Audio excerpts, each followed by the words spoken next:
health centers po natin. Dito po ginagawa, nagpupunta po ang ating mga medical technologies sa 44 health centers.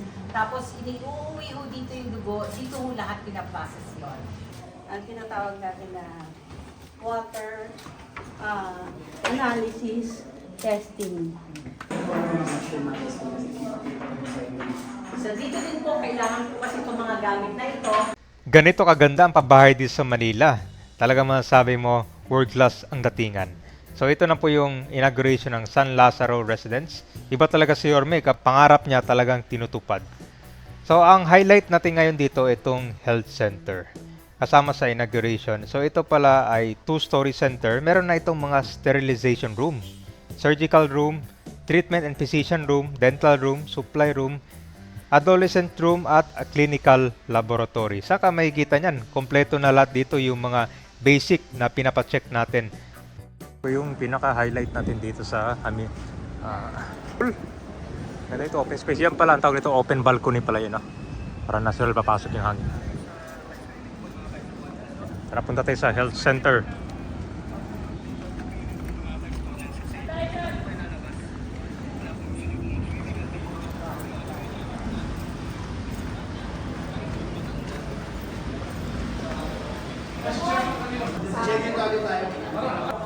Ito.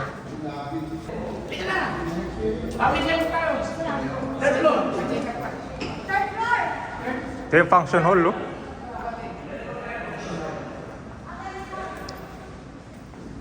Pwede gawing buffet ito dito. Sa labas yung pang-zumba. Ilabas sa pre, no? Naka-aircon na pala to. Ang function hall niya.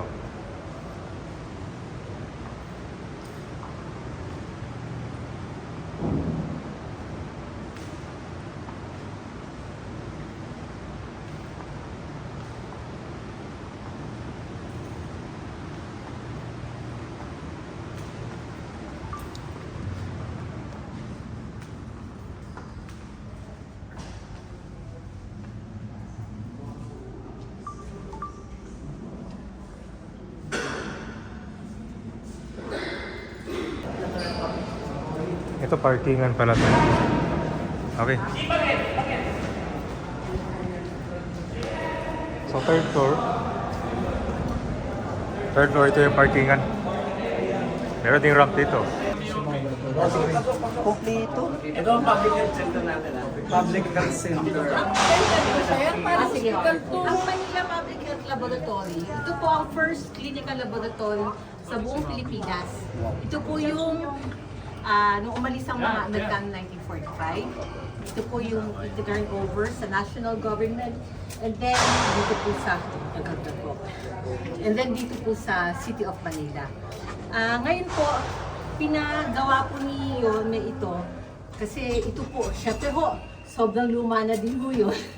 Ayun po, although candidate na ho yun dapat for sa National Historical Institute.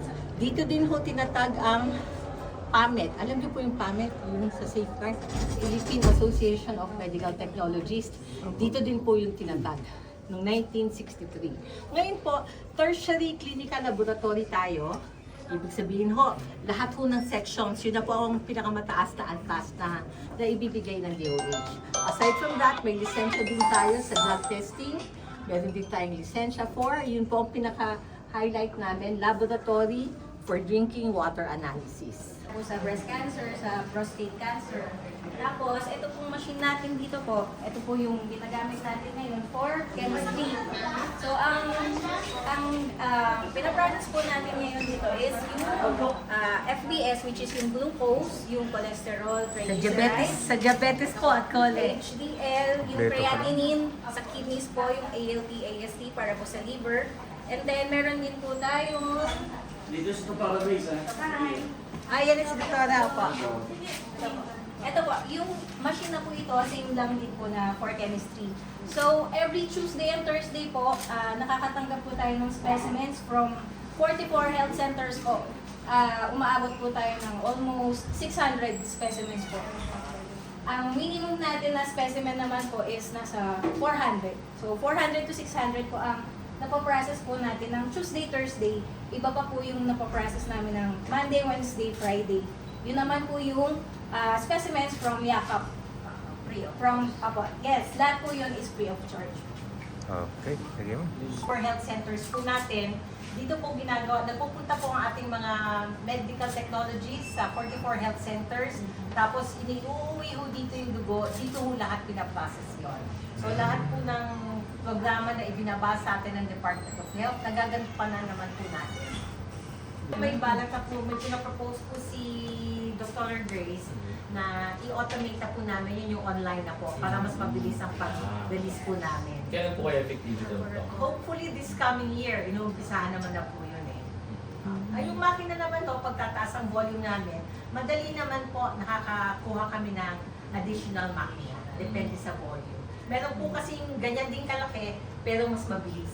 PhilHealth Trust Fund. So, yung special health funds na yun, siya yung nag-sustain ng ating reagents para mibigay natin ang libre sa mga pasyente natin. Dako na lang po inaantay natin para masakatuparan yung online result.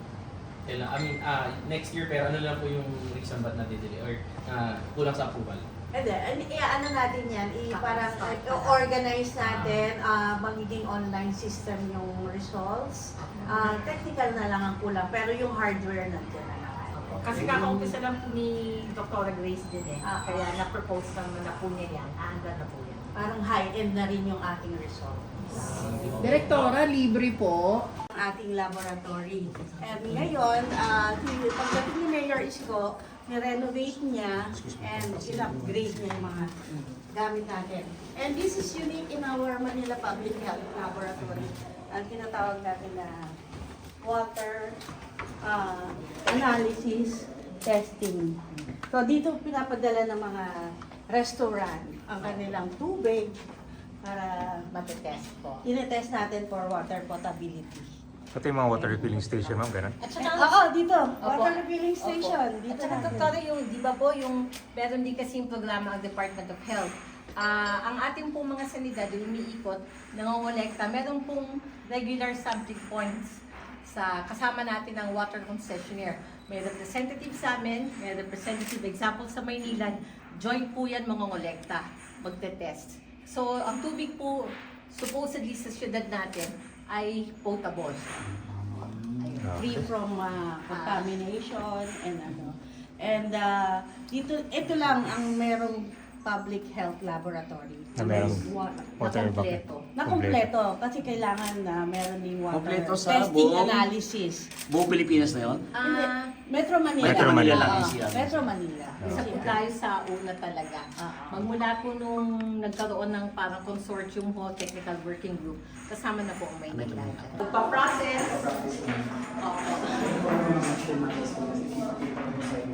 So dito din po, kailangan po kasi itong mga gamit na ito. Specialized po medyo yung mga gamit at medyo may kamahalan. So, sinusustain naman po tayo ng medyo natin. Kuminsan din po, tumutulong din ang DOA po. May naibigay, isa sa mga ito bigay ng DOA. Ano may po, may Brand new lahat. mga point naman po, siguro mga less than 5 years. Okay, pero maganda pa naman.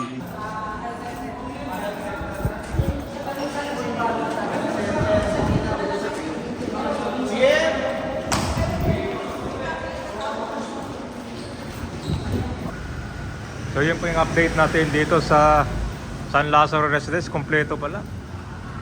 Yung mga makina na nakita natin ng kabay, hindi tinipid talaga. Talagang tuwang-tuwa yung mga dito. Mga doktor, mga nurse, mga medtech. Ganyan dapat na, hindi lang pabahay.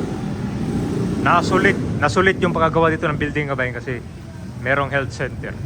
Yan yung number 1 priority ni Yorme. Buhay ang kailangan mo na. Buhay ang unahin. Health is wealth. So dito may ginagawa ngayon. After ma-inaugurate. So ang ganda pala nito no kasi merong built-in na Manila Public Health Laboratory dyan sa baba naman. Meron siyang central laboratory para sa mga disease testing, drug testing at ibang mga clinical examination.